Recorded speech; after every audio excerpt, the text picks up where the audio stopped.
E hoje, moçada, olha só, a gente vai aprender assim, a gente vai, não é, claro, né, além de aprender, fazer mapas, né, como sempre com a linguagem R, a gente vai entender então, né, por que, pessoal, fazer mapas com R, por que que essa ferramenta tão fantástica como a linguagem R, ela vem sendo utilizada assim, ó, extremamente, né, para visualizar os dados através de mapas.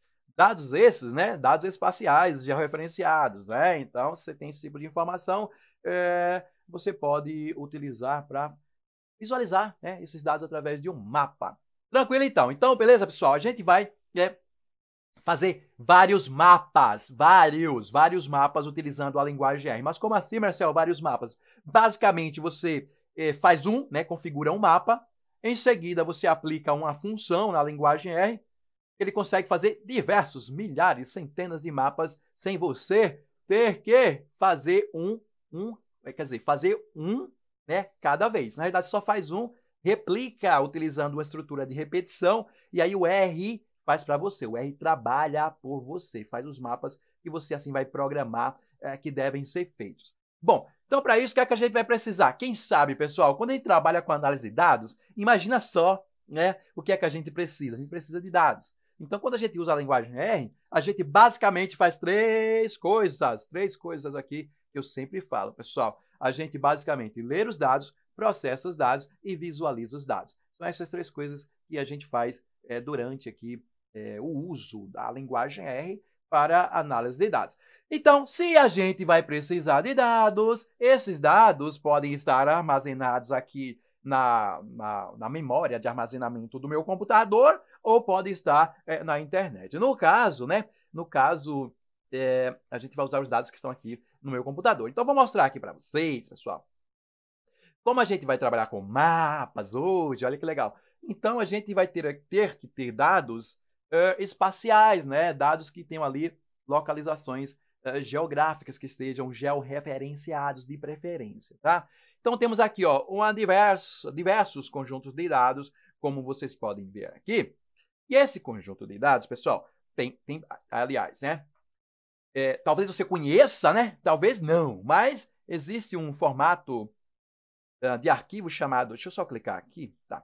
Tem um formato de arquivo chamado TIFF, que nesse formato de arquivo a gente consegue armazenar ali informações espaciais. Então, algumas pessoas já conhecem, outras não. Então, a gente vai trabalhar com esse tipo de arquivo hoje aqui. Então, observem que eu vou trabalhar aqui, ó, nesse diretório chamado mapas R.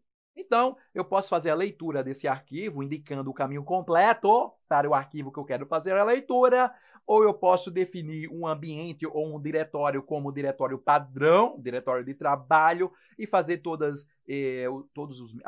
desenvolver os meus códigos para trabalhar ali naquele diretório, né? Porque ali vão estar os dados, é onde eu vou salvar as figuras.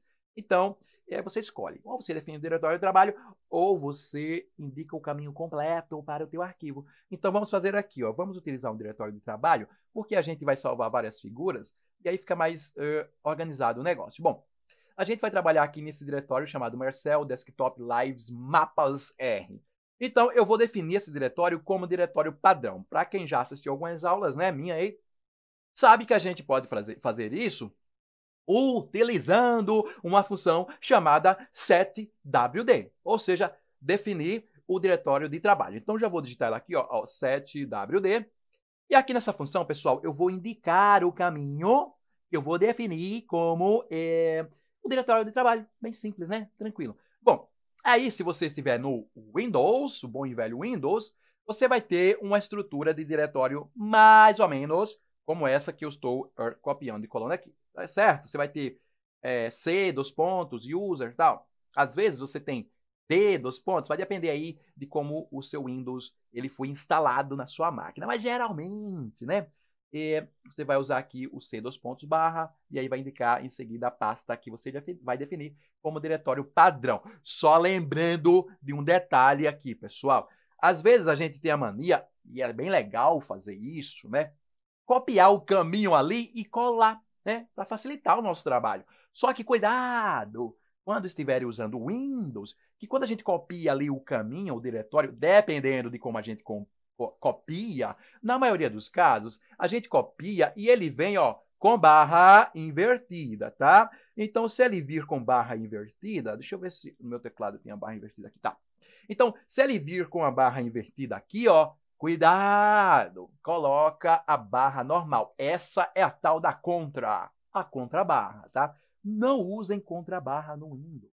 Aliás, não use contrabarra quando for definir o seu diretório aqui no R, tá?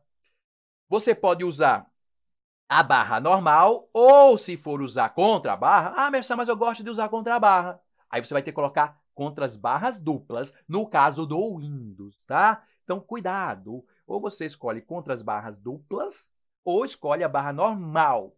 Mas nunca uma barra, uma contrabarra única, tá? Porque aí ele não vai entender. Beleza? Tranquilo então. Bom, já dei a dica aqui do Windows, agora eu vou fazer o meu caso aqui, que é no Linux. Então, quem está no Linux já sabe que a gente começa lá com o Home, né? Então, deixa eu só apagar aqui e vou colocar aqui, ó, o diretório Home. E em seguida eu vou colocar o meu nome lá, na minha pasta, Marcel. Em seguida eu vou colocar, ó, Desktop. Em seguida tem outra pasta com o nome Lives. E aqui tem uma pasta com o nome Mapas R, né? Como fazer mapas no R. Beleza, moçada? Tranquilo até aí? Bem fácil, né? Então tá. Agora o que é que a gente faz? Marcel, uma vez que a gente define lá o diretório, né? Que a gente digita aí o comando, a função, a gente tem que executar, né? Isso é. Marcel, e como é que faz para executar? Então, pessoal, ou você clica aqui no Run, olha só que interessante aqui, ó, no Run, você clica aqui no Run, aí já vai, ó, e executou, olha só. Mas, na maioria dos casos, o que é que a gente faz? A gente usa um atalho, olha só, se você passa o mouse aqui, ó, vai dizer que o atalho para o Run é o Ctrl mais Enter. Então, você aperta aqui, ó, coloca o mouse sobre a linha e faz Ctrl mais Enter e executa numa boa. Então, a partir de agora, pessoal, o R está considerando que essa pasta que a gente definiu aqui, esse diretório, é o diretório de trabalho. As coisas irão acontecer aqui, tá? Então, se você for ler um arquivo que está nessa pasta, facilmente você só indica o nome do arquivo. Tranquilo, moçada? Só que aqui, hoje vai ser diferente, olha só.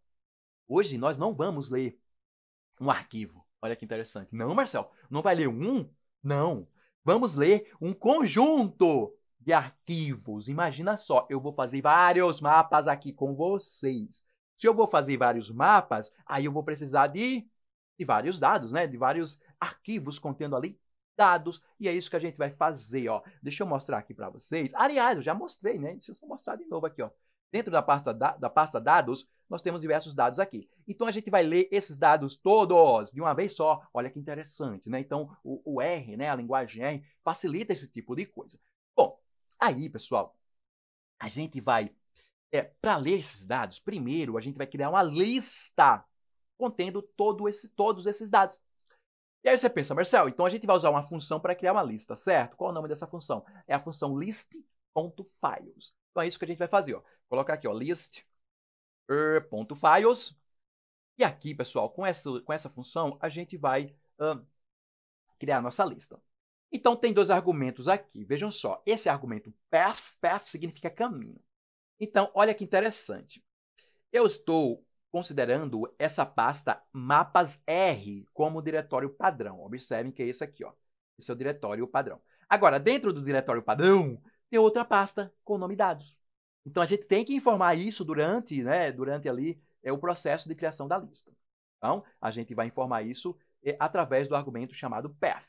Path, pessoal, significa caminho, tá? Então, a gente vai colocar um subdiretório ali que chama-se dados, tá? Então, coloquei aqui o meu subdiretório. Certo, beleza. Agora, pessoal, eu tenho que fazer uma lista dos arquivos que estão lá. Aí, imagina só, se eu tivesse lá arquivos em PDF, arquivos do tipo TIFF, arquivos do tipo Excel, arquivos do SAS, diversos tipos de arquivos, certo? Certo. Como é que eu selecionaria apenas os arquivos que eu desejo, que eu esteja interessado, né? Que sejam arquivos que tenham um certo padrão. Então, você vai selecionar com base em um padrão que ali tem. Bom, então, para isso, a gente vai usar um argumento chamado pattern. E pattern significa padrão. Então, vamos colocar aqui, ó, pattern E aqui a gente vai estabelecer o padrão. Vejam só. Então, pessoal, só voltando aqui, os nossos dados, eles terminam com TIFF. Então, você pode colocar um padrão para ler todos os dados que terminam com TIFF. Então, você vai colocar assim, ó, TIFF, e depois, no final, você coloca o símbolo do dólar. Então, com esse padrão, a gente vai ler todos os dados que terminam com TIFF.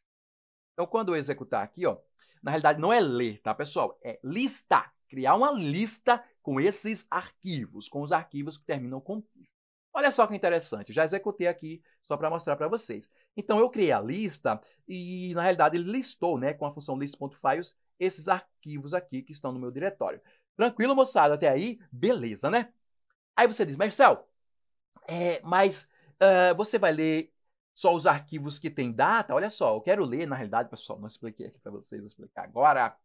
Eu quero ler só esses arquivos que tem a data aqui, ó, 2016, 2016 do mês 1, dia 1, 2016 do mês 1, dia 2, e assim sucessivamente. Eu não quero ler esse arquivo chamado arquivo e não quero ler esse arquivo chamado saída. Só que, de acordo com o padrão que eu coloquei aqui, eu estou lendo todos os .tif, certo? Mas eu não quero ler. Eu quero ler aqueles que começam com 2016. Olha, podemos estabelecer aqui outro padrão. Então, é isso que a gente vai fazer, pessoal. Então, vê só. Quando eu uso aqui o operador, né, aliás, esse caractere cifrão, ele diz que eu estou pegando todos os arquivos que terminam com a palavra TIFF. Mas eu não quero os que terminam com a palavra TIFF agora. Eu quero os que começam com o ano 2016, tá? Então, para estabelecer quais são os arquivos que começam com a sequência de caractere, aí eu uso aqui, ó, o chapeuzinho, tá? Que é o acento circunflexo. E aí, beleza. Aí, o que é que eu faço, pessoal? Agora eu digito aqui, ó, o 2016, certo? Então, agora eu vou selecionar ou listar todos os arquivos que começam com 2016. Então, basta eu executar, ó, está aqui, todos que começam com 2016, moçada. Tudo isso para quê, pessoal? Quem sabe, coloca aí nos comentários. Tudo isso para a gente fazer vários mapas, né? Primeiro a gente faz a leitura do arquivo, depois a gente processa e visualiza os nossos dados. Tranquilo, então? Beleza, então é isso. Então, beleza, moçada. Agora que nós temos os nossos arquivos listados, é o seguinte, observem que esses arquivos estão aqui dentro da pasta dados. Mas aí, quando eu listei, não apareceu o nome da pasta, né? O nome da pasta é chamada dados, então eu não vou conseguir ler se for, tá certo? Então, para isso, moçada, a gente vai usar aqui mais um argumento chamado full.names. Então, vou colocar aqui, ó, vírgula, porque eu vou colocar outro argumento. Vou colocar assim, ó, full.names igual a true, tá? Então, vou colocar aqui true. Por quê, pessoal? Porque true significa verdadeiro. E full.names quer dizer nomes completos. Marcel, você quer listar os arquivos e colocar os nomes completos? Quando eu falo nomes completos, pessoal, eu quero dizer que eu vou também ali incluir o subdiretório, que é a palavra dados. Então, quando eu executar agora, ó, eu vou estar listando os arquivos e colocando ali os nomes completos com o subdiretório. Ó, deixa eu só executar aqui e mostrar para vocês. Ó, executei. Vejam a diferença aqui, ó. Antes, eu só tinha listado os arquivos, agora eu listei os arquivos com o subdiretório. Então, agora sim, eu consigo ler esses arquivos. Bom, só que quando eu estou listando, moçada, essa lista, né, de arquivos, ela está aqui, ó, sendo exposta no terminal, né, no console aqui. Mas eu quero armazenar essa informação para fazer a leitura desses arquivos. Então, eu vou chamar essa lista de arquivos, que tal? Chamar assim, ó, arquivos, que vai ser a lista dos nossos arquivos, beleza? Então, quando eu executar agora, vou só apagar esses rabiscos. Agora, vejam que quando eu executar, ó, já executei, já veio aqui para a memória uma lista contendo os nossos arquivos. E aí, quando eu mostrar para vocês o conteúdo de arquivos, está aqui os nossos caminhos, né? Os caminhos que nos levam aos arquivos que a gente vai fazer a leitura. Bom, aí você pode pensar assim, Marcel, esses arquivos são dados espaciais, certo? Certo, são dados espaciais. E para fazer a leitura de dados espaciais, utilizando a linguagem R, a gente pode utilizar o pacote raster. Pessoal, o pacote raster é para trabalhar com dados espaciais, né? Aqueles dados espaciais que é tipo uma matriz de dados. É basicamente isso. Bom, Marcel, se você vai usar as funções do pacote raster, então quer dizer, Marcel, que você tem que fazer a leitura, não é isso? A leitura, aliás, carregar, né? Carregar esse arquivo, esse pacote chamado raster. Então, pessoal, a gente vai carregar um pacote chamado raster, onde nesse pacote tem diversas funções, e essas funções vai facilitar ou vai ser utilizada para fazer a leitura dos nossos arquivos. Olha só, pacote raster. Então, eu uso uma função chamada library, que é para carregar esses pacotes. Pessoal, se você ainda não tem esse pacote raster instalado no seu computador, você pode instalar de forma simples. Tem alguns vídeos aqui no meu canal do YouTube que eu mostro como instalar pacotes, os pacotes da linguagem R. Vocês vão ver que é bem simples. Então, considerando a partir de agora que você já tem o pacote instalado, né? Aí você digita aqui o nome dele, que no nosso caso aqui, ó, vai ser o pacote raster. Ó, digitei, executei. Então, quando eu executei, pessoal, agora eu tenho acesso às funções do pacote raster. Então, existe uma função, moçada, muito legal nesse pacote chamada stack. Essa função stack, pessoal, ela vai ler todos os dados, todos esses arquivos de uma só vez. Vai ler e vai juntar, vai empilhar, né? Vai empilhar esses dados. Porque pensa que cada arquivo desse contém uma matriz de dados. E aí você vai pegar essa matriz de dados e empilhar uma sobre a outra em um único objeto da linguagem R, né? Em uma única estrutura de arquivos da linguagem R. Você vai empilhar essa matriz de dados.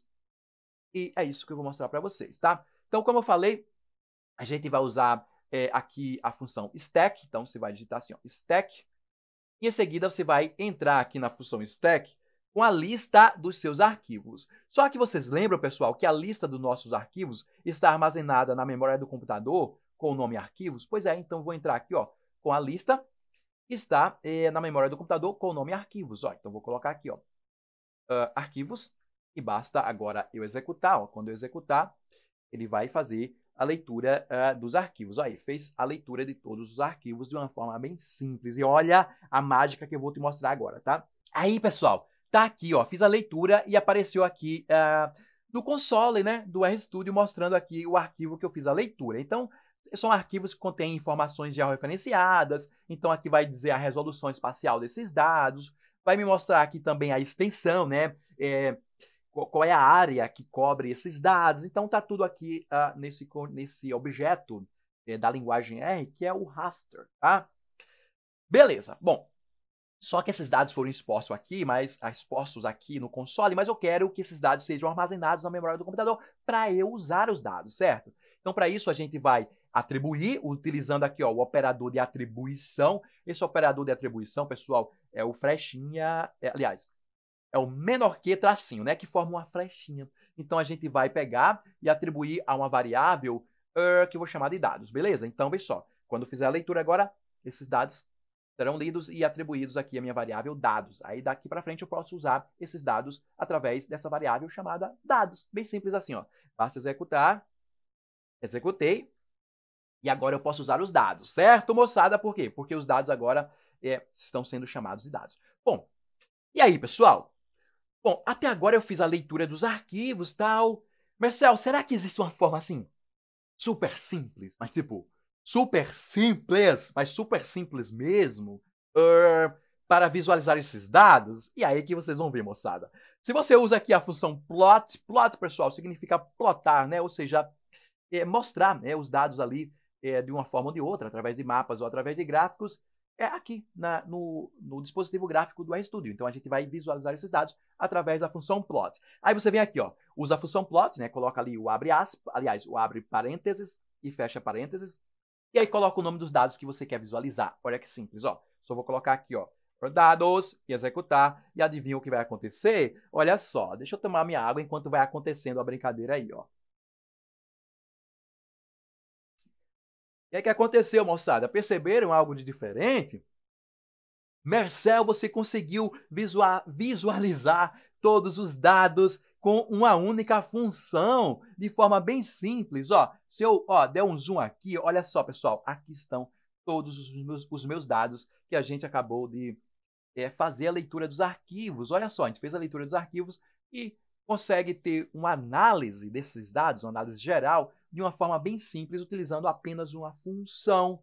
Então, pessoal, olha a facilidade, olha a praticidade da linguagem R. Com algumas linhas de comandos, você consegue fazer uma análise aí, ó, tranquila, dos seus dados espaciais. Então, a coisa está pronta, né? Basta a gente só usar ali algumas funções e a gente já tem aqui um resultado em mãos, moçada. Olha que interessante. Bom, aí, deixa eu fechar essa parte aqui para a gente voltar lá para o RStudio. Beleza, moçada? Tranquilo até aí, né? Aí, olha só. Aí vocês podem pensar, Marcel, você aí fez uma lista dos arquivos e mostrou aqui os dados. Nós temos quantas matrizes de dados aqui? Ó? 1, 2, 3, 4. 4 vezes 2, 8, com mais 2, 10, né? 10 matrizes de dados aí. Aí você pode pensar, Marcel, legal, né? O R aí e tal, consegue trabalhar com dados espaciais. Mas será que ele consegue fazer a média desses dados espaciais? Já que o R é tão poderoso, né? É a ferramenta poderosa aí conhecida na estatística, por ter um background de estatística muito forte. Já que o R é tão forte na estatística, será que eu consigo fazer um resumo estatístico desses dados, né? Uma média, né? Quem sabe uma média espacial desses dados? Será, Marcel? E eu vou dizer sim, de uma forma bem tranquila, e é isso que eu vou mostrar para vocês. Essa é uma das grandes vantagens, pessoal, de trabalhar com dados espaciais utilizando a linguagem R. Por que, Marcel? Essa é uma das grandes vantagens. Você está com a ferramenta estatística mais poderosa do mundo. Você está com ela nas mãos. Então, quando você trabalha com dados, inevitavelmente, você vai ter ali que aplicar alguns procedimentos estatísticos. Seja ali uma estatística descritiva, seja ali uma estatística diferencial, seja ali qualquer tipo de estatística, você vai aplicar os seus dados e você vai estar com uma ferramenta fantástica para fazer isso. Então, primeiro, vamos dizer assim, ó, primeira estrelinha, né? Primeira estrelinha aí para a linguagem R. Vamos pensar desta forma. Bom, e aí o que é que a gente vai fazer? Vamos fazer aqui alguns cálculos estatísticos, depois vamos fazer coisas mais legais também. Bom, então, pessoal, vê só. Quando a gente leu esses dados, e esses dados, né, eles foram organizados em um objeto, né, o R organiza os dados através de objetos. Esses dados foram organizados através de um objeto espacial, né, chamado raster stack. É tipo o raster, né, para quem conhece já o objeto raster, é tipo um raster empilhado, né, vários rasters empilhados. E aí, beleza. Aí a gente vai usar uma função chamada stackApply. E com essa função a gente aplicar, né, alguns procedimentos, por exemplo, alguns cálculos estatísticos, para esse tipo de objeto da linguagem R chamado stack. Então a gente vai aplicar funções para o stack. Então a gente pode aplicar ali uma média, pode aplicar um desvio padrão, pode aplicar o quê? Uma variância, entre outras, né? Mas antes da gente fazer isso, deixa eu só mostrar uma coisa interessante. Você pode pensar assim, Marcel, e se eu não quiser ver, por exemplo, esse primeiro mapa aqui, né, esse primeiro gráfico, como é que a gente pode ver, por exemplo, só o segundo ou só o terceiro? Aí você vem aqui, pessoal, e coloca y igual a 3, por exemplo. Aí a gente vai visualizar aqui, ó, esse aqui, certo? Então, deixa eu só executar. E ele vai, e aqui está esta informação, né? Esses dados é a terceira informação.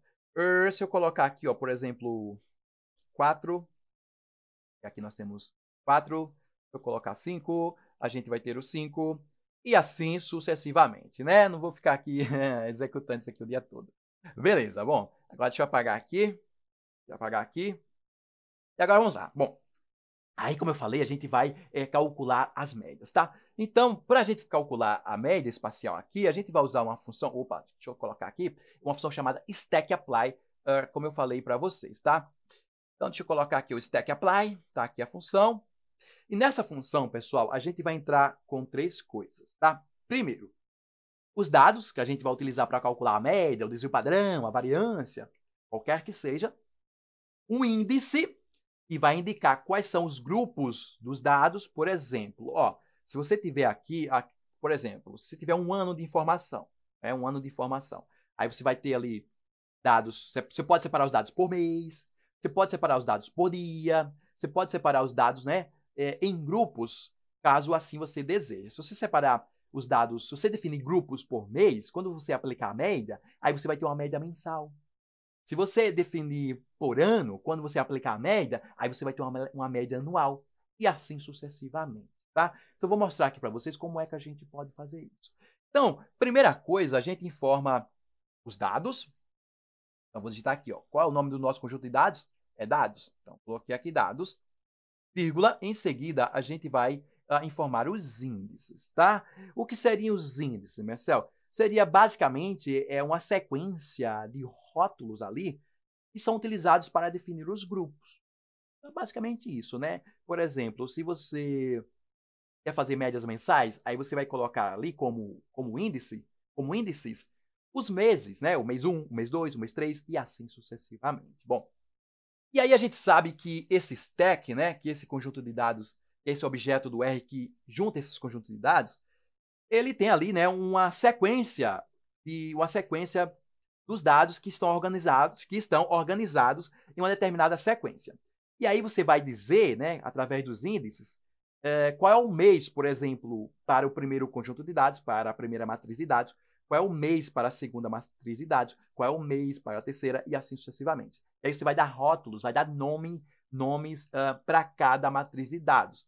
E aí, quando você dá os nomes, você aplica a média e você vai ter como resultado a média, beleza? Bem tranquilo. Aí você pode pensar, Marcelo, mas como é que eu vou ter acesso aos nomes de cada matriz de dados dessa? Observa, pessoal, quando a gente plota, ó, ele já dá aqui os nomes para cada matriz de dados dessa aqui. Beleza?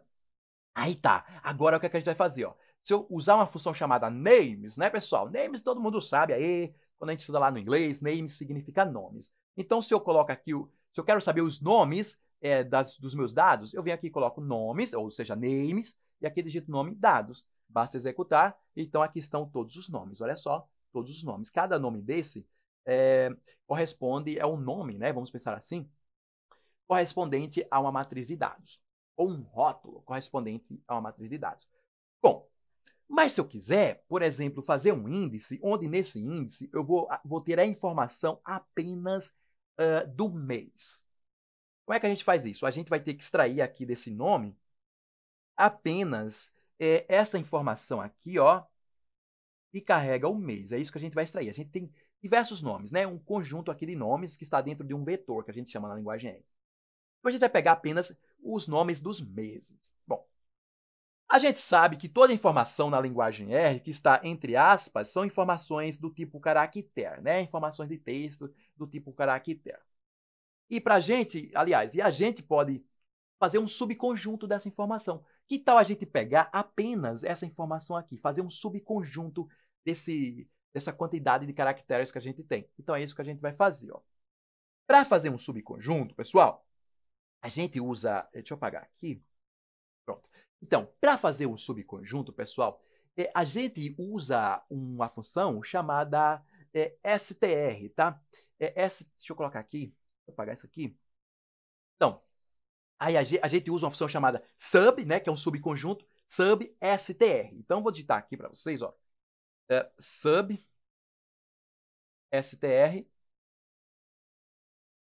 que é a função que a gente usa para fazer subconjuntos de caracteres, tá? Então, a gente vai fazer um subconjunto. Como assim, Marcel? Pegar ali um pedaço, né, desejado daqueles caracteres. Bom, observem aqui, pessoal, e se a gente for contar aqui, ó, o número, né, a informação que a gente quer está em qual posição? Vamos contar aqui, ó. Está aqui o caractere na posição 1, na posição 2. Vou marcar. Na posição 1, na posição 2, na posição 3, na posição 4, na posição 5, na posição 6, na posição 7. Então, quero pegar o caractere que está na posição 7 e o caractere que está na posição 8. Então, eu vou informar aqui, ó. Eu vou informar que eu vou entrar com os nomes. Então, vou colocar aqui, ó. Vou entrar com os nomes. E aí, dos nomes, eu quero apenas as informações que estão na posição 7, vírgula, na posição 8. Agora, quando eu executar, ó, eu peguei apenas o quê, pessoal? Peguei apenas os meses, tá vendo? Ó, tá tudo no mês 1. Então, peguei apenas os meses. Então, com isso, pessoal, eu crio o meu índice. O meu índice é uma sequência de informações E nesse caso, essas informações vai ser o mês correspondente para cada informação daquela. Então, nós temos diversos arquivos aqui. Eu vou pegar, né, desses arquivos, quais são os arquivos. Eu vou dar um rótulo, né, eu vou nomear. Quais são os arquivos que são do mês 1? Quais são os arquivos que são do mês 2, do mês 3 e assim sucessivamente. Então, já estabeleci aqui os índices. Então, vou chamar esses índices aqui, ó, de índices. Então, vou colocar assim, ó, índices.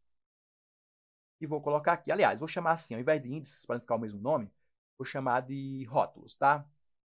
Rótulos, beleza. Então, estão aqui os rótulos.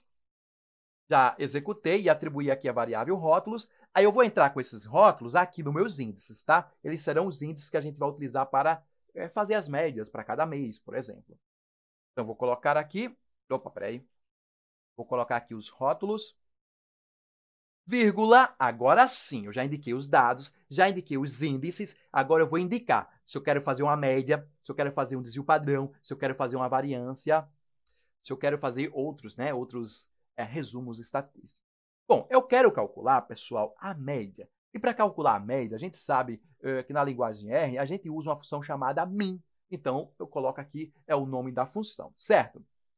Só que nessa função min tem um argumento muito interessante, que é o argumento na.rm. Esse argumento na.rm, pessoal, ele vai servir para a gente remover os dados que estão faltando, para a gente poder calcular a média de forma correta. Então, eu coloquei aqui o nome da função, depois eu coloco vírgula e estabeleço alguns argumentos dessa função, caso a gente esteja interessado em usar esses argumentos.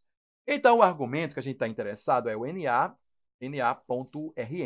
E esse na.rm a gente vai colocar igual a true. Como assim, Marcel? Eu estou dizendo que eu quero remover todas as informações do tipo NA. Por isso que eu coloco na.rm é igual a true, é igual a verdadeiro. Então, eu vou e coloco aqui verdadeiro. Beleza? Ó, vou colocar aqui, ó, true. Beleza? Bom, pessoal, agora sim. Agora, nós já estamos com a nossa função stackApply, que ela vai aplicar a média, né? Vai calcular a média do nosso conjunto de dados. Basta eu executar e vocês vão ver que a média será calculada de uma forma bem simples, tá? Bom, moçada, calculou.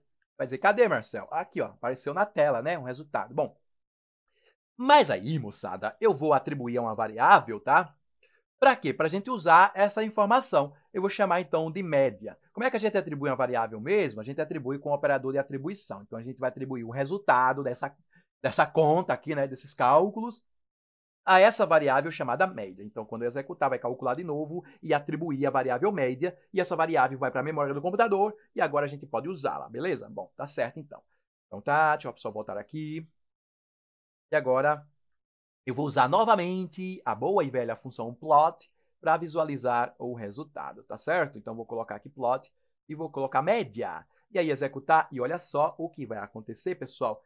Apareceu a média dos nossos dados aqui, tá? Deixa eu só colocar aqui um argumento chamado main. E esse argumento chamado main, aliás, com esse argumento a gente coloca o título, tá? Então, eu vou colocar assim, ó, média. Média. Executar. Tá aí a média dos nossos dados, pessoal. De uma forma bem simples, moçada. Olha só, li todos os dados, né? Depois fiz uma média de uma forma bem simples. Por que, Marcel, você consegue fazer essa média de uma forma bem simples com a linguagem R? Porque a linguagem R, pessoal, ela é uma ferramenta muito, mas muito poderosa para a estatística. Então, vocês conseguem trabalhar com a estatística aplicada aos seus dados de uma forma simples. Aí você diz, Marcel, e se eu não quiser a média? Se eu quiser, por exemplo, a variância? Ao invés de min, aqui, ó, eu coloco var. Var, que é a função utilizada para calcular a variância. Aí eu coloco var aqui. Aliás, deixa eu fazer assim, ó. Vou fazer melhor. Vou copiar e colar para a gente fazer tudo aqui. Média, vou colar aqui. Olha como é interessante. Eu vou copiar e colar. Aí quando eu troco aqui para var, aí eu já calculo a variância. Aí eu vou chamar também, não vou chamar de média, né? Aí eu vou chamar de var, tá? Para dizer que é a variância. E aí eu vou executar. E agora eu já calculei a média e a variância. Então eu vou plotar aqui, ó. Vou só copiar e colar. E aí ao invés de média, aí eu vou plotar a vari, que é a variância, não é isso? E aqui eu vou colocar, ao invés de média, chamar de variância. Certo? E aí basta executar. Tá aqui, pessoal, a variância de uma forma bem simples, tá? Então, moçada, é bem tranquilo. Se você quer calcular o desvio padrão, aí você vem aqui, ao invés de var, você coloca SD. Ó, coloca aqui, ó, SD. SD. E aqui eu vou chamar de desvipad. Desvipad. E aí eu vou executar. Agora nós temos o desvio padrão. Vou plotar aqui, vou chamar de desv, só para adiantar, tá? E aqui eu vou colocar a variável desvipad. E aqui nós temos o desvio padrão, tudo isso de uma forma bem simples. Então, pessoal, esta é a grande vantagem, uma das vantagens, né, de trabalhar com a linguagem R para fazer mapas, né, usar aí os dados espaciais e visualizar através de mapas. Por quê? Porque aí você usa a estatística ao seu favor, você está com a estatística na palma da sua mão. Essa é uma das vantagens. A outra vantagem é a gente poder fazer esses mapas de forma automática, não ter que fazer um, depois fazer o outro. Aí, digamos, se você tivesse em outra ferramenta, aí você iria fazer um mapa, aí demoraria um certo tempo, aí já estava cansado. Aí depois ia fazer outro mapa, e outro mapa, e outro mapa, e gastando mais tempo para fazer os mapas. Enquanto aqui na linguagem R não, você programa e o R faz todos os mapas para você. E é isso que eu vou mostrar aqui para você exatamente agora, né? Então, beleza. Bom, essa foi a primeira parte, né? Aplicar aqui alguns cálculos estatísticos. E agora, pessoal, esse gráfico aqui, esse mapa, né? Vamos pensar assim, né? Claro que está faltando alguns elementos para ser um mapa, mas vamos pensar assim. Ele está bem simples, porque a gente fez com as funções básicas da linguagem R. Mas a gente pode utilizar as funções do pacote ggplot2, pessoal, e fazer os mapas bem mais bonitos. E é isso que a gente vai fazer exatamente agora. Bom, quando eu falo, pessoal, as funções do pacote ggplot2, quero eu dizer que a gente vai carregar um pacote chamado ggplot2 e com esse pacote a gente consegue fazer diversos tipos de gráficos e diversos tipos de mapas. Por isso que é interessante você usar um pacote, né? Dentre os diversos pacotes que tem na linguagem R, você focar em um.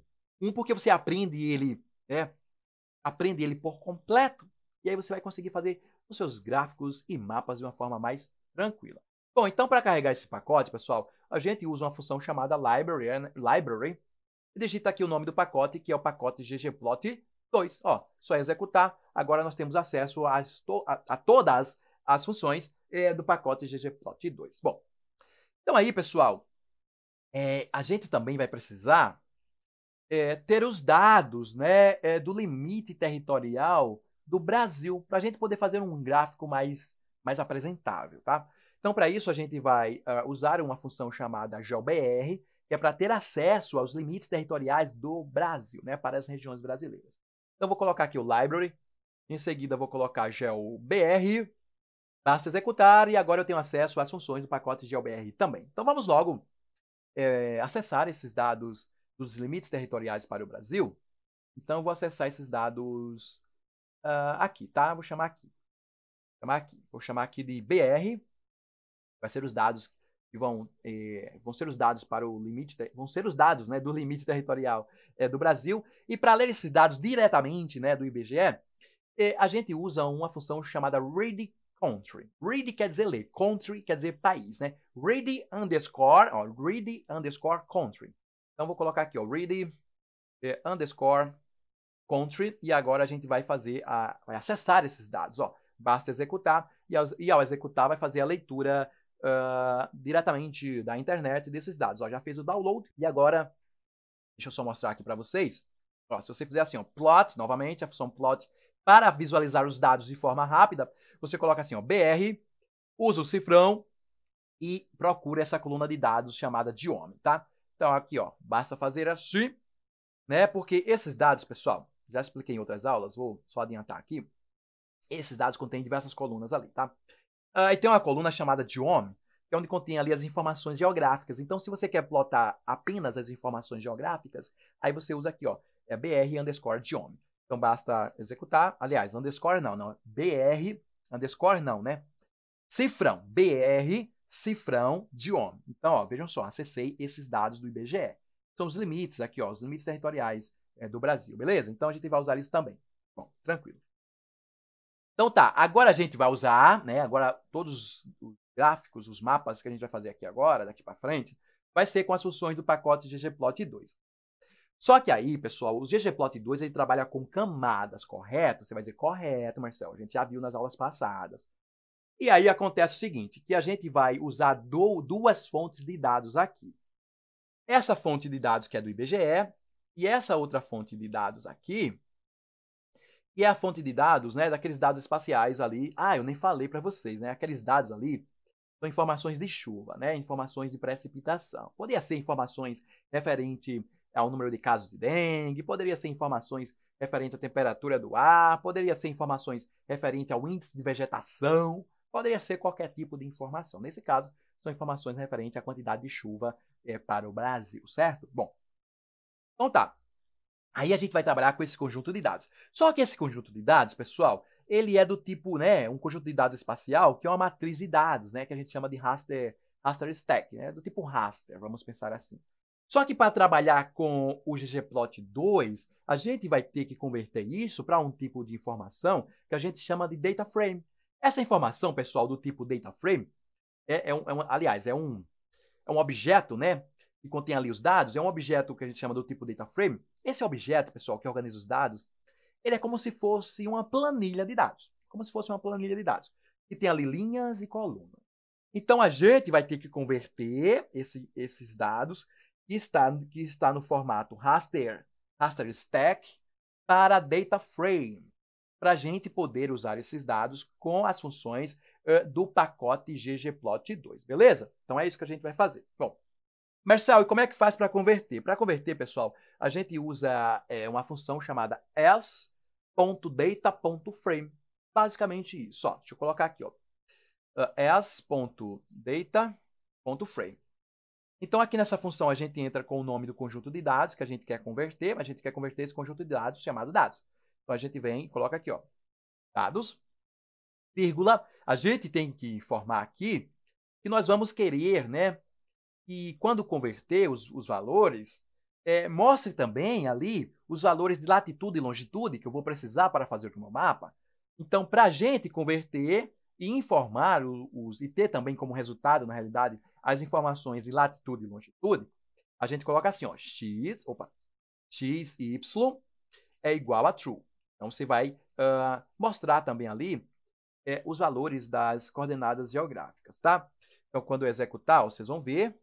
Vou mostrar aqui para vocês. Ele vai demorar um pouquinho para converter. Converteu. Bom, converteu, pessoal, e está aqui as informações, como eu falei, em um tipo, né, de objeto da linguagem R que considera os dados como se fosse uma planilha, tá? Que é o data frame. Veja, aqui nós temos uma coluna com as informações de longitude. Nós temos outra coluna com a informação de latitude. E aqui, pessoal, nós temos os valores de precipitação para cada arquivo daquele. Cada arquivo daquele representa um dia. Então, a gente tem aqui, ó, para o dia 1 de janeiro de 2016, para o dia 2 de janeiro de 2016, para o dia 3 e assim sucessivamente. Olha que interessante, ó. Bom, já que eu converti, que tal a gente ir armazenar na memória? Então, eu vou chamar esses dados de dados.df. Por que, Marcel, DF? Para representar que é um data frame, tá? Lembra que a planilha de dados a gente chama do tipo data frame? Beleza, então, vou converter agora. E aqui vai aparecer a informação, ó, na memória do computador. E a gente agora tem essa informação do tipo data frame. Beleza, moçada? Tranquilo, então. Agora vamos fazer o nosso mapa utilizando o ggplot2. Tá. E aí a gente vai colocar o nome aqui da função, a principal função do pacote ggplot2, que é a função ggplot. Geralmente, tá? Geralmente, nessa função ggplot, a gente entra com os dados e a gente entra com o mapeamento das colunas. Ou seja, a gente indica qual é a coluna de dados que vai ser utilizada como posição no eixo X e qual é a coluna de dados que vai ser utilizada como posição no eixo Y. Geralmente, a gente faz assim, não é isso? Só que a gente vai trabalhar com dois conjuntos de dados. Esse aqui, que é o conjunto de dados referente aqui, ó, aos limites territoriais do Brasil, e esses dados estão georreferenciados. Olha que interessante. E esse outro conjunto de dados aqui, ó, que é o dados.df. Eles não estão georreferenciados. Na realidade, ele não está com a coordenada de referência, tá? Com o sistema de coordenada de referências. Como ele não está, então a gente não vai definir aqui os valores ou os dados, né, que vão para o eixo X e os dados que vão para o eixo Y. A gente não vai definir aqui para não ter que ter conflito, tá, de informações, já que são conjuntos de dados diferentes. Porque uma vez que a gente define aqui na função ggplot, já era. A função ggplot vai considerar daqui para frente que o eixo X e o eixo Y vai ser aquele que você considerar aqui. Então, nesse caso, em especial, a gente não vai informar aqui, tá? A gente vai apenas usar a função ggplot para criar um objeto do tipo ggplot. Beleza? Beleza. Bom, e aí, em seguida, a gente já vai adicionar a camada. Deixa eu colocar aqui o sinal de mais. E adicionar a camada. Bom, pessoal, como a gente quer fazer um mapa, né? Um mapa, pessoal, geralmente a gente faz assim, ó. A gente pega a matriz de dados. E essa matriz de dados contém o quê? Contém uma informação para cada retângulo lá, tá? Então, os dados são separados em pequenas áreas, né? Retangulares ou quadriculadas, que essa área representa que para cada área dessa, para cada pequena área dessa, vai ter um valor representativo. Então, é assim que os dados espaciais eles são organizados. E aí, moçada, o que é que acontece? Quando a gente vai plotar esses dados, tem uma função que trabalha com esse mesmo esquema, que é a função GUM_tile. Tile, pessoal, aliás, tile, né? Tile. Tile, pessoal, quer dizer telha, né? Telha. Então, é como se os nossos dados, né, fossem separados em pequenos retângulos, e esses pequenos retângulos é como se fossem telhas. Então, beleza. Aí a gente vai usar essa função, GUM_tile, aqui, ó, tile, e a gente vai expor os nossos dados em um gráfico como se fossem telhas coloridas. É basicamente isso. Já que os nossos dados eles são organizados dessa forma, a gente vai plotar exatamente dessa forma. Então, aqui, pessoal, deixa eu só colocar aqui. Então, aqui, pessoal, na função GUM_tile, eu vou ter que entrar com o nome do conjunto de dados. Por quê, Marcelo? Porque ainda não informei. Então, existe um argumento chamado data. Data, pessoal, significa dados. Então, aqui nesse argumento chamado data, a gente vai entrar com o conjunto de dados. Então, o nome do nosso conjunto de dados é dados. Então, já informei aqui o conjunto de dados.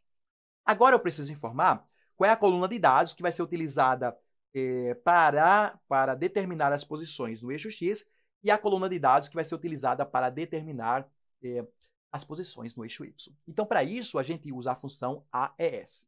E a função AES, pessoal, vai ter acesso aos elementos dos gráficos. Então, como a gente quer definir o elemento chamado eixo, a gente define através da função AES. Então, vou colocar aqui, ó, AES, e aqui eu vou colocar qual é o conjunto de dados, aliás, qual é a coluna de dados que vai para o eixo X e a coluna de dados que vai para o eixo Y. Então, se a gente olhar aqui no nosso conjunto de dados, tem uma coluna de dados, deixa eu subir aqui, tem uma coluna de dados chamada X, deixa eu apagar aqui, tem uma coluna de dados chamada X, e essa coluna de dados que a gente vai usar para representar as posições no eixo X, então a gente vai colocar aqui, ó, X vai ser igual a justamente o nome da coluna de dados, que é X. Então, X igual a X, vírgula, Y igual a Y, porque a coluna de dados que a gente vai usar chama-se Y. Se fosse longitude, Marcel, aqui, aí você iria colocar o nome longitude. E se aqui fosse latitude, Marcel, aí você iria colocar o nome latitude. Beleza, moçada? Definir aqui, ó, o conjunto de dados que a gente vai usar. Definir aqui quais são as variáveis que vai ser utilizada nos eixos, tá? E agora eu tenho que definir qual é a coluna de dados que a gente vai usar para preencher esses quadrados aqui, né? Preencher esses pequenos retângulos. Então, pessoal, preencher em inglês significa fill. Então, tem um argumento aqui que a gente vai usar, que chama-se fill. Então, aqui a gente vai indicar qual é a coluna de dados que a gente vai utilizar para preencher aqui esses quadrados com informação. E cada informação será representada através de uma cor. E essa cor vai ter uma indicação, né? Um valor para cada cor, e a gente vai ver esse valor em uma escala de cores. É basicamente isso. Observe que a gente vai montando o nosso mapa elemento por elemento. Bom, como eu quero plotar essa coluna de dados aqui, ó, vou até copiar aqui e vou colar aqui. Ó. Vou copiar e vou colar. E aí, olha só o que é que vai acontecer. Deixa eu só consertar aqui. Tá. Olha só, pessoal. Olha só que interessante. Muito bom esse pequeno contratempo aqui. Olha só. Muito bem. Vejam.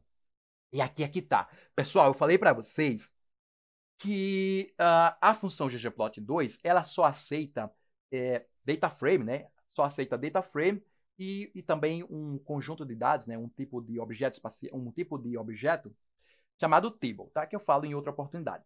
Mas eu falei para vocês que a gente tem que entrar aqui com data frame, tá? Só que aí eu não entrei com data frame. Ó, o conjunto de dados que foi convertido para data frame, ele está aqui com o nome DF, tá? Então a gente tem que usar esse conjunto aqui, que é o conjunto de dados que está com o nome DF. Marcelo, e por que você não usou? Eu não usei porque eu passei por despercebido, né? Então eu vou colocar aqui o DF agora, e agora sim, beleza, vai dar certo. Só lembrando, esse data frame, pessoal, é como se fosse a nossa planilha de dados, tá? Então basta colocar aqui, ó, e executar, e agora sim, beleza, vai plotar o nosso mapa, tá certo? Ó, bem fácil, a gente conseguiu plotar o mapa aí, com as funções do pacote ggplot2. Bom, agora, moçada, o que é que a gente vai fazer aqui? A gente vai melhorar, né? Melhorar a aparência desse mapa para ficar uma coisa mais apresentável, tá? Agora, outra coisa, pessoal, toda vez que a gente trabalha com adição de camadas aqui na linguagem R, olha só que interessante.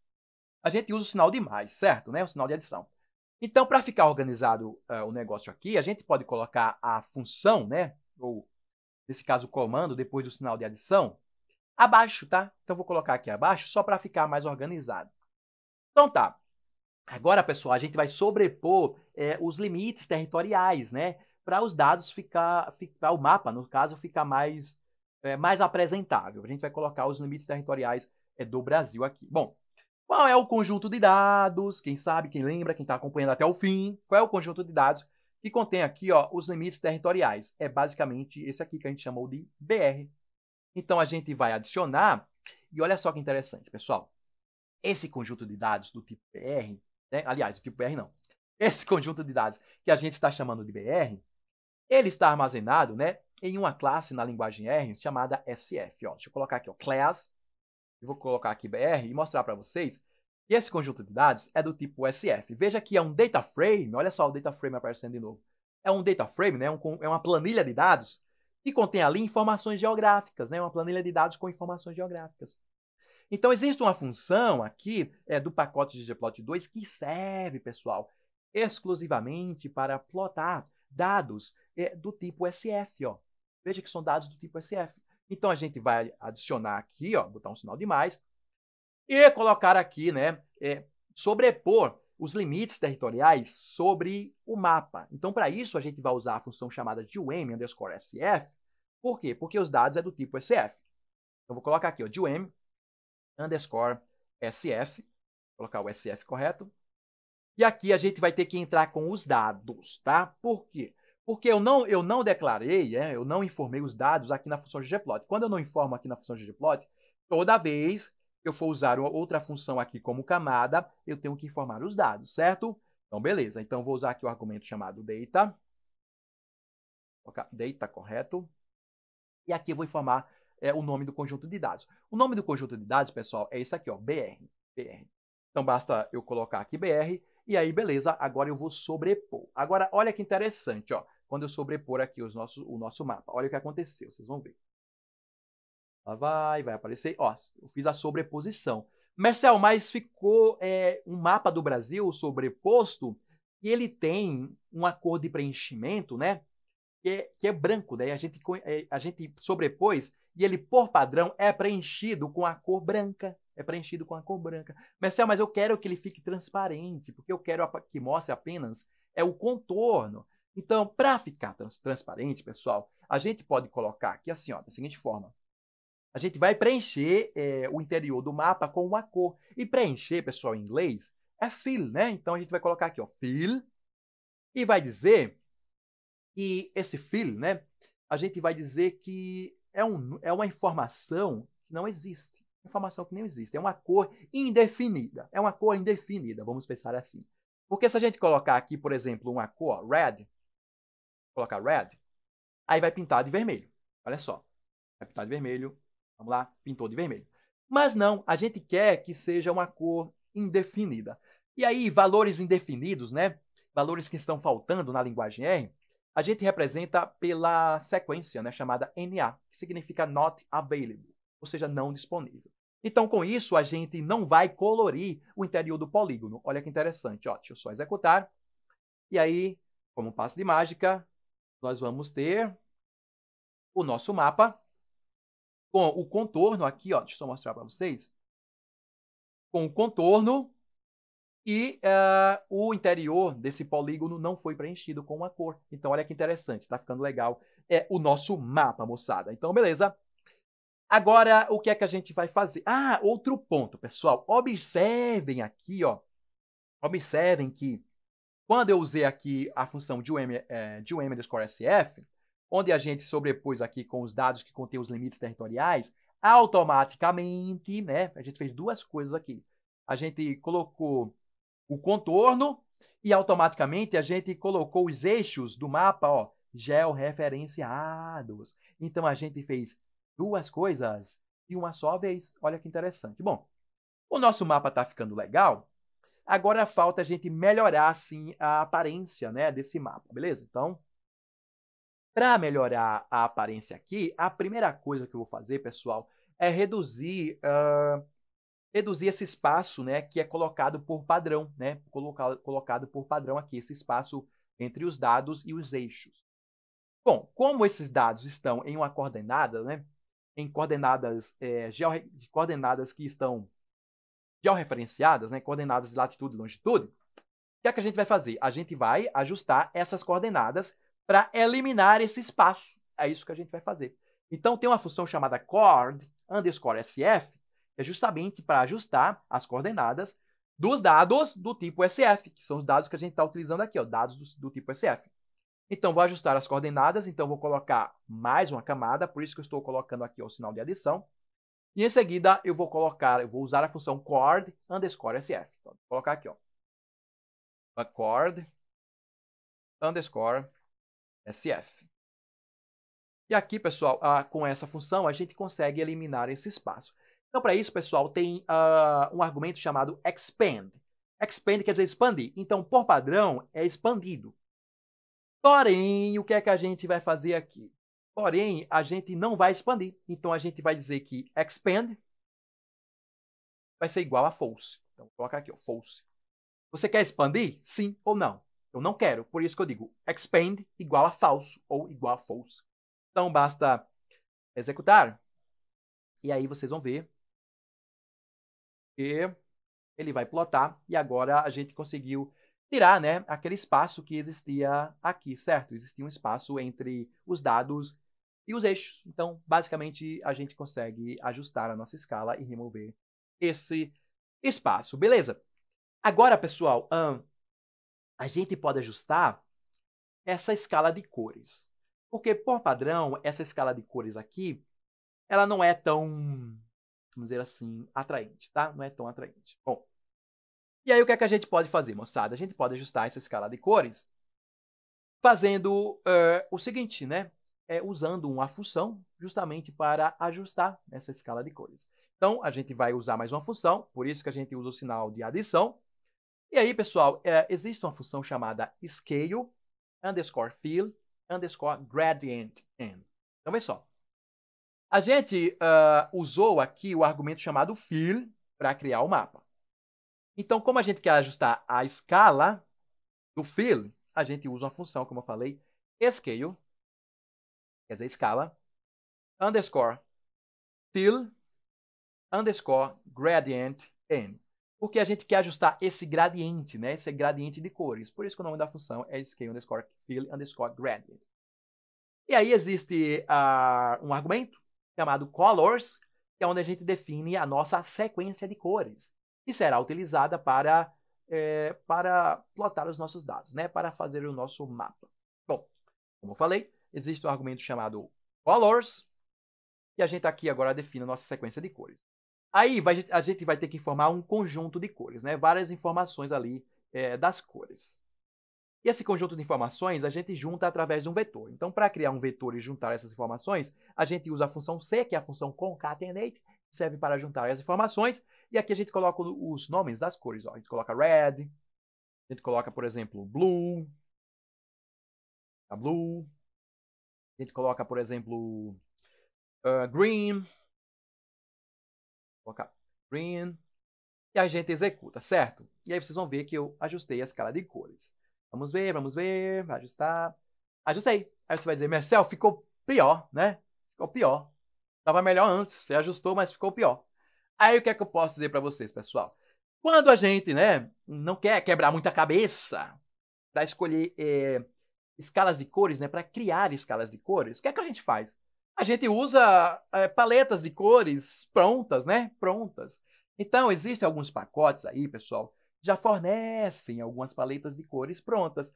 Um exemplo aqui é o pacote Fields. Então, eu vou carregar o pacote Fields aqui, vou usar aqui Library, e escrever aqui, ó, Fields, e carregar o pacote Fields. Beleza? Carreguei o pacote Fields. Agora eu vou ter acesso a diversas funções do pacote Fields, tá? Geralmente, pessoal, quando a gente carrega alguns pacotes, ele vai dizendo, né, que o pacote Fields ele precisa de outro pacote também, vai informando aqui, dando alguns avisos. Assim como ele diz também que tem algumas funções do pacote Fields que tem o mesmo nome de funções de outros pacotes, tá? Então, só a ter cuidado ao usar funções que têm mesmo nome de funções de outros pacotes. Beleza, bom.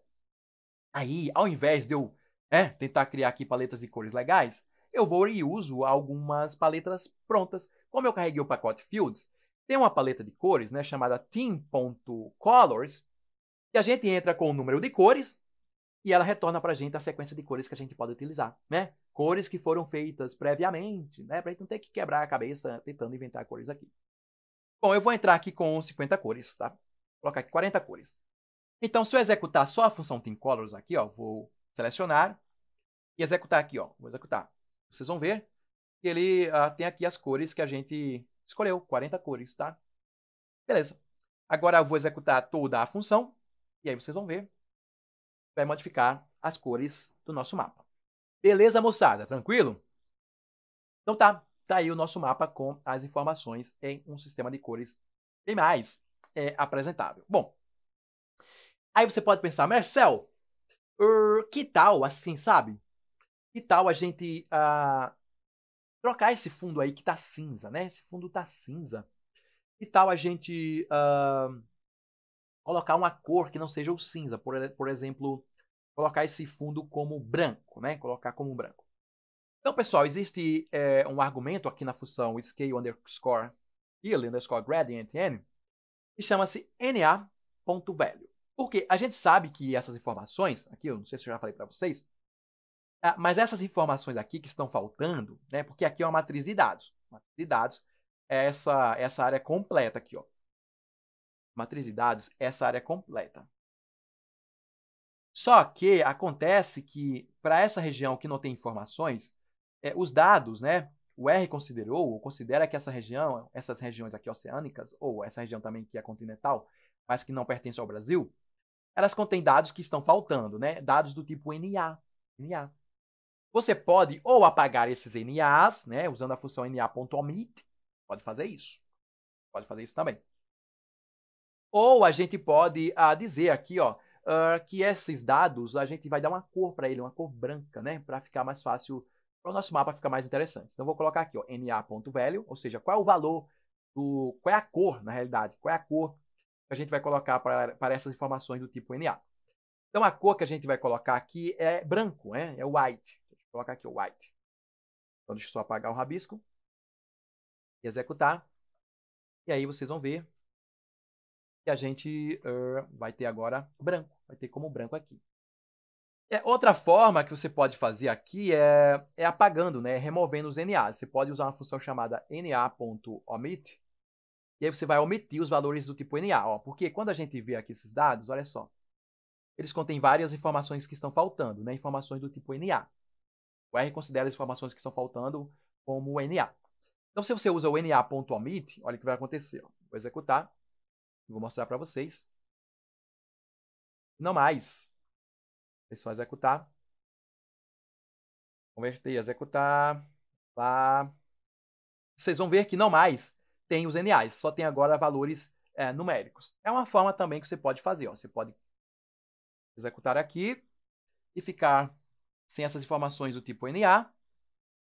E na hora de plotar, deixa ele só apagar. Na hora de plotar, você pode tirar aqui, ó, e executar. Vocês vão ver E eu retirei também aquelas informações que estavam faltando, que são informações do tipo NA.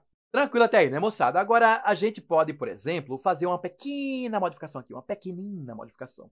Vocês podem pensar assim, Marcel, quando esses valores, né, eles forem iguais a zero, né, esses valores de precipitação, que tal a gente considerar esses valores na cor branca e não considerar em azul? É mais interessante de visualizar, Marcel, se a gente fazer assim. É mais interessante. Como é que a gente faz isso?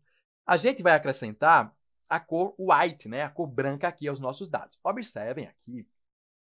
E quando eu executo aqui, ó, aliás, acrescentar aqui ao nosso conjunto de cores, né? Então observa aqui, quando eu executo, eu tenho acesso a 40 cores aqui, né, que eu acesso através da função ThinColors. Que tal eu juntar outra cor aí, né? Além dessas cores, acrescentar uma nova cor, que é a cor branca. Como é que a gente faz isso, ó?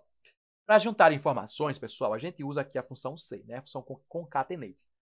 Para juntar informações e criar um vetor. Então, deixa eu só dar um espaço aqui para ficar fácil de ver. Então, a gente vai usar aqui a função C, que é a função concatenate, que serve para juntar informações. Então, a gente vai colocar aqui o seguinte. A gente vai dizer que a gente vai juntar uma cor chamada white, e white significa branco, vírgula, vamos juntar com essa paleta, com essa sequência de 40 cores, certo? Então, eu abri aqui, ó, o parênteses da função C, eu tenho que fechá-lo aqui, ó. Vou fechar. Então, esse parênteses que eu fechei aqui, ó, ele foi correspondente a esse daqui, certo? Deixar as coisas bem claras. Geralmente, pessoal, quando eu estou com muito parênteses assim, ó, eu dou um espaço aqui para não deixar confuso o negócio. Por quê? Porque esse parênteses aqui, ó, é desse aqui. Olha que dica legal. Bom, então beleza, eu dou um espaço só para não ficar confuso. Aí se você quiser depois voltar, né, depois que você ajustou, pode voltar também, ou pode deixar lá do jeito que estava, tá? Bom, basta executar. E agora olha o que acontece, pessoal. Vou executar. Agora, os valores referentes a zero, eles ganharam aqui, ó, branco. Então, eu consigo observar quais são as regiões que houveram, né, que ocorreram chuva. E tiveram aí um valor de precipitação acima de 0 milímetros. Beleza, moçada? Muito fácil, muito tranquilo isso aqui. Agora, o que é que a gente pode fazer, pessoal? A gente pode remover esse x aqui e esse y. Esse x e esse y, pessoal, eles são os títulos, né? Os títulos do eixo x e do eixo y. Os títulos padrões. Então, a gente pode usar aqui a função labs. Deixa eu colocar aqui o labs. Labs. E aqui eu posso dizer que o label, né? Ou seja, o rótulo do eixo x, ele vai ser igual a nada, né? Vai ser igual a nulo. Então, eu uso aqui uma palavra chamada null, que representa uma informação nula. Então, eu estou dizendo que o eixo x, o rótulo do eixo x é nulo, vírgula. Eu vou dizer que o rótulo do eixo y também é nulo, tá? Vou colocar aqui nulo. Então, quando eu executar, eu vou ter aqui o nosso mapa sem aquela informação de x e y. Até aí, moçada, a gente fez o mapa, fiz aqui com vocês passo a passo, tá? Só que agora a gente vai deixar automático a produção dos nossos mapas aqui. Eu primeiro, aliás, antes de eu começar aqui a fazer o processo de automatização, vamos mudar isso aqui, né? Mudar esse título dessa escala.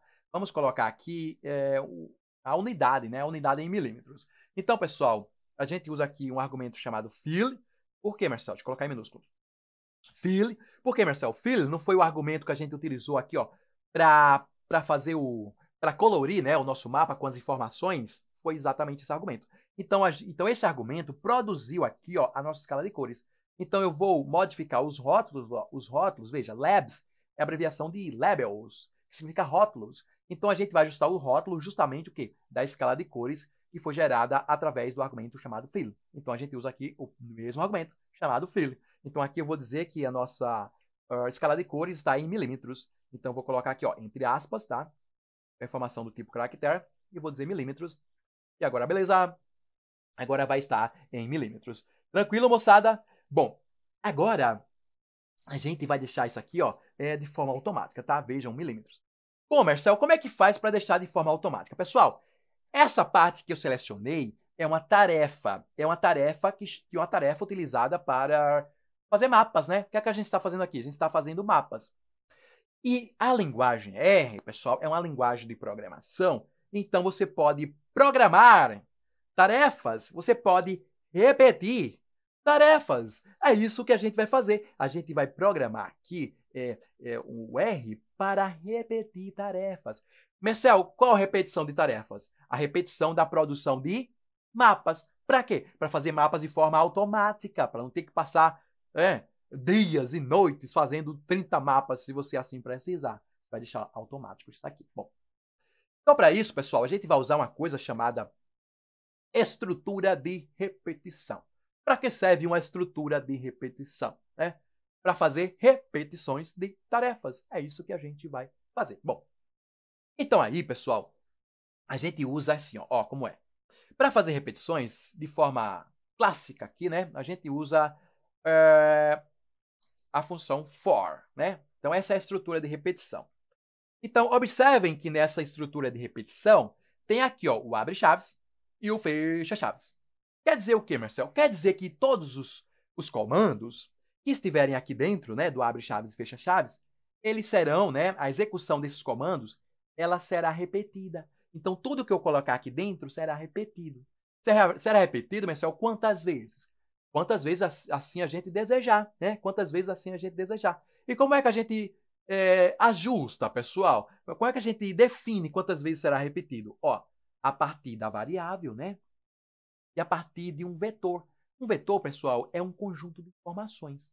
Então, a gente vai entrar aqui com um conjunto de informações e a gente vai repetir de acordo com o número de informações que a gente coloca aqui. Então, a gente vai repetir, certo? Bom, então, a gente pode traduzir assim, ó. Deixa eu só criar aqui, aliás, deixa eu só criar primeiro o nosso conjunto de informações. Então, vamos criar aqui uma sequência numérica, por exemplo, ó, de 1 até 10, tá? De 1 até 10, é uma sequência numérica. Então, quando eu executo essa sequência numérica, ó, vai criar 10 números. O 1, o 2, o 3, o 4, o 5 e até o 10, né? Até o 10. E aí, beleza. Então, com isso, pessoal, eu estou dizendo que eu vou repetir os comandos que vão estar aqui, né? Eu vou repetir a execução 10 vezes. Por quê? Porque eu tenho 10 elementos aqui na minha sequência. Então, quando acontecer a repetição aqui, vai ser repetida quantas vezes? 10. Então, para cada repetição, né? Para cada repetição, a variável que a gente vai colocar aqui, ela vai assumir um valor. Variável, pessoal, como o próprio nome diz, quer dizer variável. Então, essa informação que a gente vai colocar aqui, ela vai assumir valores diferentes para cada repetição que ocorrer. Então, por exemplo, ó, eu vou chamar essa variável de i, tá? Uma variável i. Então, quando eu executar aqui, ó, vou executar esse conjunto aqui de comandos, tudo que estiver aqui dentro será repetido. E ao repetir, será repetida quantas vezes? Será repetida o número de vezes, aliás, o número de acordo com o número de elementos que nós temos aqui. Se nós temos 10 elementos, será repetido 10 vezes. Então, por exemplo, quando repetir, eu quero executar uma tarefa, né, para cada repetição. Então, por exemplo, aqui, eu vou colocar que toda vez que repetir, eu quero imprimir na tela o valor de i. Por isso que eu coloco aqui, ó, print, e coloco o i.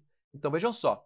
Eu vou repetir 10 vezes, e toda vez que repetir, o i vai assumir um valor. Qual é o valor? De 1 até 10. Olha que interessante, tá aqui a nossa estrutura de repetição. Então, veja só, para cada elemento, né, desse conjunto de dados aqui, para cada elemento, o i, que é a variável, vai assumir um valor. Olha que interessante. E toda vez que a gente repetir, eu vou mostrar esse valor na tela. Ó. Basta executar e olha só. Olha que interessante. Tá aqui, ó. Repeti 10 vezes e cada vez que repetiu, eu imprimi o valor da variável na tela. Ó. Valor 1, valor 2, valor 3, valor 4, valor 5. Né? O valor i que assume o 1. O valor i assume os valores, né? Que vai de 1 até 10. Então, moçada, moral da história. Nós estamos aqui com a estrutura de repetição. Então, qualquer tarefa que eu colocar aqui, ela vai ser repetida. E o número de vezes, quem define somos nós. Então, se a gente quer fazer 10 mapas, a gente tem que colocar aqui, ó, né, um conjunto de informações, né, ou um conjunto de dados, ou um conjunto, nesse caso, uma sequência de dados, que contém 10 elementos. Se a gente colocar uma sequência de dados que contém 10 elementos, aí vai repetir 10 vezes. Se a gente colocar uma sequência de dados que contém 100 elementos, aí vai repetir 10 vezes. Então, a gente consegue ajustar o número de repetições aqui. Bom, então beleza. Aí, moçada, olha que interessante. A gente pode colocar aqui, né, ao invés de uma sequência numérica, a gente pode colocar por exemplo, uma sequência de nomes, né? Uma sequência de nomes ali. E é isso que a gente vai fazer, ó. A gente vai pegar aqui os nomes para cada matriz de dados. Lembra que a gente tem um nome para cada matriz de dados? Então, deixa eu só mostrar aqui para vocês, ó. Vou mostrar aqui a variável dados.df. Então, observa, moçada, aqui, ó, que no nosso conjunto de dados, nós podemos plotar um mapa para cada dia desse, ó. Para cada dia a gente pode plotar um mapa. Então, a gente pode acessar esses nomes aqui, os nomes das nossas variáveis. Para a gente acessar os nomes dessas variáveis, a gente vem aqui e usa aqui, ó, a função chamada names. Então, vou usar aqui, ó, names. E aqui a gente vai acessar os nomes os nomes dessas variáveis. Qual é o nome desse conjunto de dados, pessoal? É o conjunto dados.df. Então, o que é que a gente faz aqui? A gente vai acessar os nomes do conjunto de dados chamado dados.df. Então, coloquei aqui. Quando eu executo, o que é que eu tenho? Ó, os nomes dos conjuntos de dados, dos conjuntos, aliás, os nomes das colunas de dados. Então, vê só, temos aqui os nomes, moçada. Olha que interessante. E aqui nós já temos a nossa sequência, né? A nossa sequência de informações. Só que eu não quero essa informação aqui e não quero essa informação. Só quero as colunas aqui que contêm os nomes das nossas matrizes de dados que a gente leu aqui, ó, logo no início da aula. Lembra que a gente fez a leitura de um conjunto de dados? Pois é. Então, tá aqui os nomes delas. Bom, como é que a gente faz para acessar apenas essas informações aqui? O que é que a gente faz? A gente vem aqui e elimina esses dois primeiros elementos. Como é que a gente faz para eliminar? A gente vem aqui e usa colchetes para acessar esses elementos, para acessar a posição dos elementos. E a gente diz assim, ó, a gente vai dizer que o elemento 1 e 2 ele será removido. Ó.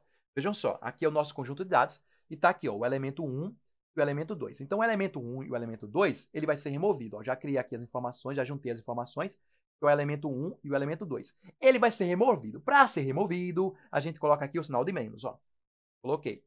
Então, quando a gente executar, observem, e agora nós temos apenas as nossas informações, ou os nomes das colunas de dados, que a gente selecionou, tirando aqui o primeiro e o segundo nome, né? O primeiro e a segunda coluna de dados. Bem simples assim, a gente consegue pegar os nomes aqui dos nossos conjuntos de dados. Bom, então aqui, moçada, o que é que a gente vai fazer? A gente vai chamar, vai dar um nome, né, para essa informação. A gente vai chamar essa informação de nomes. Então, vou digitar aqui, ó, nomes.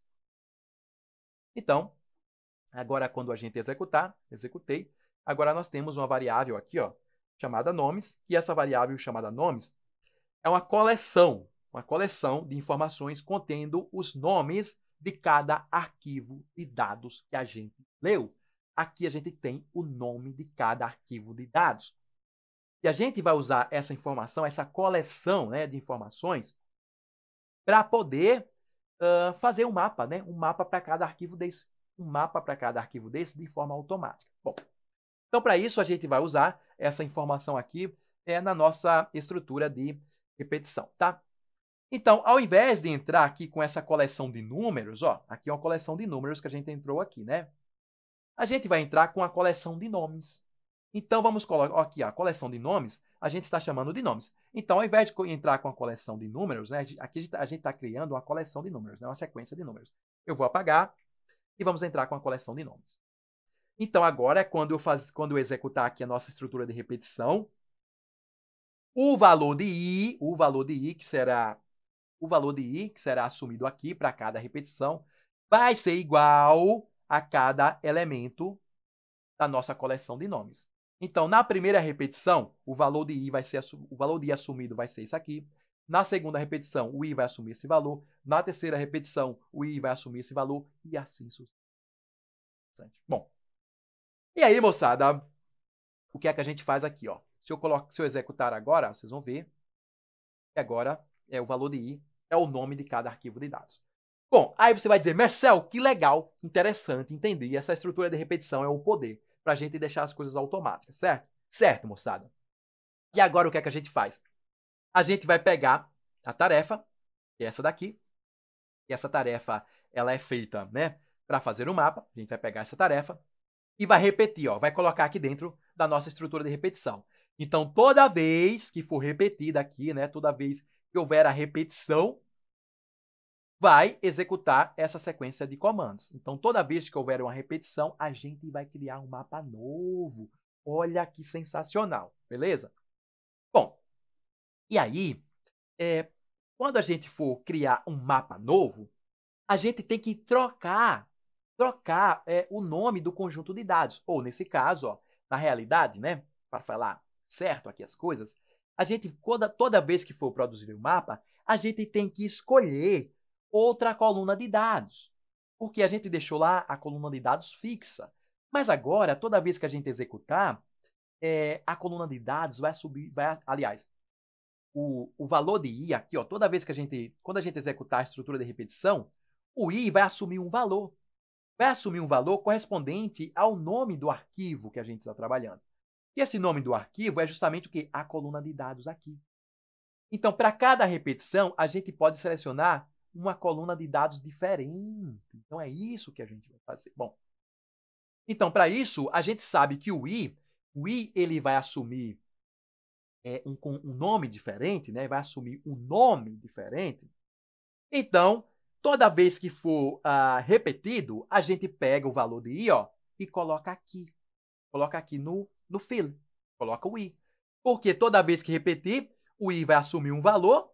Esse valor é referente, esse nome aqui é referente ao nome da coluna. Então, toda vez que houver a repetição, eu vou pegar uma nova coluna de dados e vou fazer um novo mapa. É basicamente isso que a gente vai fazer. Bom, porém, pessoal, se vocês observarem aqui, ó, os nomes, né, que são os elementos, que vai atualizar aqui dentro do nosso laço, na nossa estrutura de repetição, eles são informações do tipo caractere, ou seja, são informações, ó, que estão aqui, ó, entre aspas. Então, a gente tem que se ligar nisso. São informações do tipo caractere, são informações do tipo string. Então, toda vez que essa informação for atualizada aqui, ela vai ser uma informação do tipo caractere. Então, a gente tem que informar que a gente vai usar a partir de agora uma informação do tipo caractere. Então, o que é que a gente faz? Para a gente informar que a gente vai usar a informação do tipo caractere, a gente, ao invés de usar a função AES, a gente vai usar uma função chamada AES underscore string. Lembra que informações do tipo caractere também são chamadas de string? Então, a gente vai colocar aqui, ó, string, e agora sim. Agora, quando a gente colocar o novo valor, né, para cada repetição, a gente vai ter um valor diferente aqui, referente ao nome da coluna, e vai ser um valor do tipo string, porém, a função agora vai entender, porque a função é a função AES underscore string. Beleza até aí. Bom, só que toda a informação que a gente colocar aqui dentro dessa função, ela tem que ser, tem que ser do tipo string ou do tipo caractere. E eu falei para vocês que todas as informações do tipo string ou do tipo caractere, ela deve ficar, ó, entre aspas. Então, coloca também o seu x aqui, ó, entre aspas. Beleza, pessoal? Agora sim, está tudo pronto. Se está tudo pronto, quer dizer o seguinte, toda vez, né, que for repetida essa tarefa, será criado um novo mapa e será criado um novo mapa com um novo arquivo, né, com uma nova coluna de dados. Então, a gente vai criar diversos mapas de uma única vez aqui. Olha que interessante. Bom, e aí, ó, o que é que eu vou fazer? Quando a gente criar um mapa novo, eu quero dar um título para ele, certo? Quero dar um título. E esse título vai ser igual ao nome do arquivo, para indicar que foi o outro arquivo que a gente utilizou para fazer o nosso mapa. Então, aqui, ó, eu venho e coloco vírgula e uso um argumento chamado title para definir aqui o título, né? O título do nosso mapa. Então, como eu quero que o título, né, ele seja atualizado toda vez que houver uma repetição, então, toda vez que houver uma repetição, o título vai ganhar um novo, o título vai ganhar um novo nome, e esse nome vai ser correspondente ao valor da variável i, e o valor da variável i, né, vai assumir ali os nomes dos arquivos. Então, ao invés de colocar um nome fixo aqui, ó, eu coloco uma variável, que é a variável i, que vai representar os nomes dos nossos dados. Então, em cada repetição, o i vai assumir um novo valor, e esse novo valor vai ser o título que vai aparecer aqui no nosso mapa. Olha que interessante. Bom, agora, para finalizar, né, para a gente plotar, né, para a gente poder visualizar esses mapas aqui no RStudio, a gente, né, durante aqui o processo de repetição, a gente tem que atribuir esse mapa que vai ser criado a uma variável. Então, eu vou chamar essa variável de GF, aliás, chamar de map, tá? Aliás, chamar de mapa. Então, vai ser o nosso mapa, que a gente vai criar toda vez que repetir. Vai criar um novo mapa, e a gente vai chamar esse novo mapa de mapa. Vou colocar aqui. Beleza? Novo mapa. E aí, a gente criou esse mapa, certo?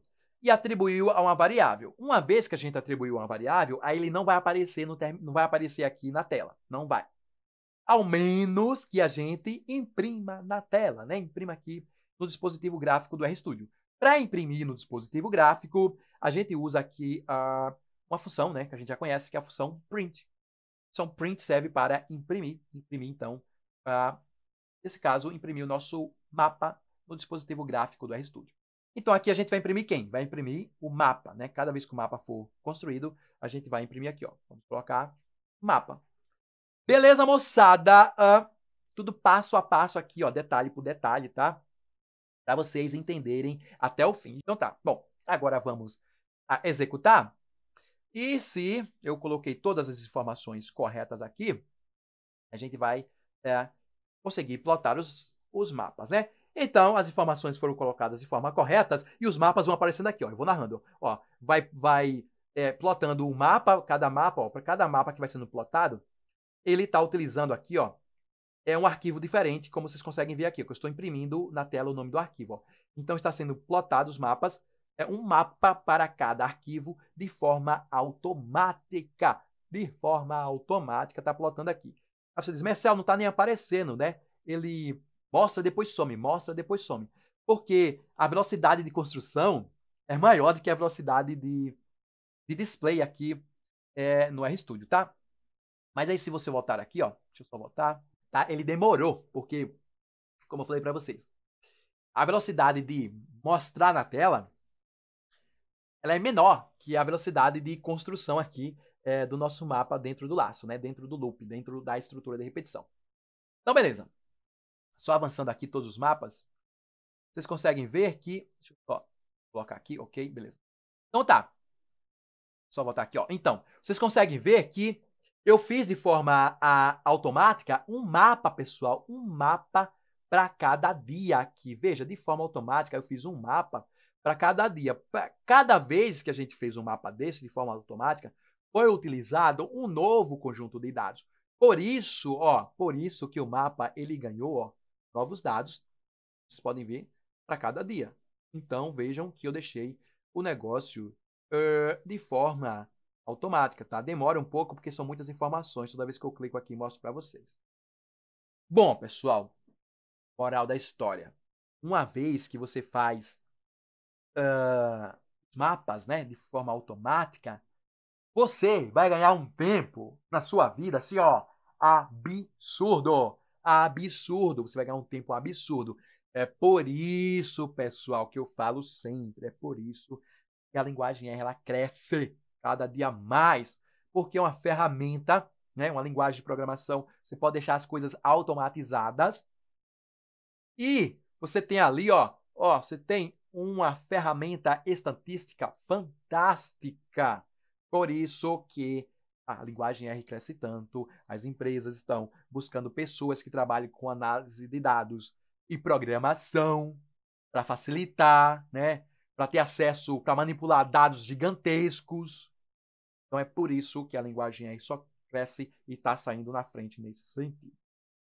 Beleza? Agora que tal a gente salvar, né, essa informação toda vez que a gente fizer um novo mapa como esse, né?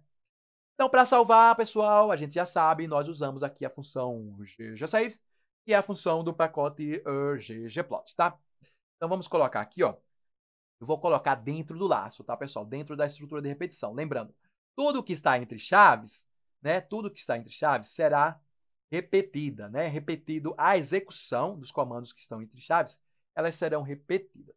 Como eu quero salvar, né? Toda vez que eu crio um mapa novo, aí eu vou colocar como é que chama? a função, né, para salvar é aqui dentro das chaves, né? Porque eu quero salvar a cada vez que eu fizer um novo mapa. Então, vou usar aqui ó, a função ggSave.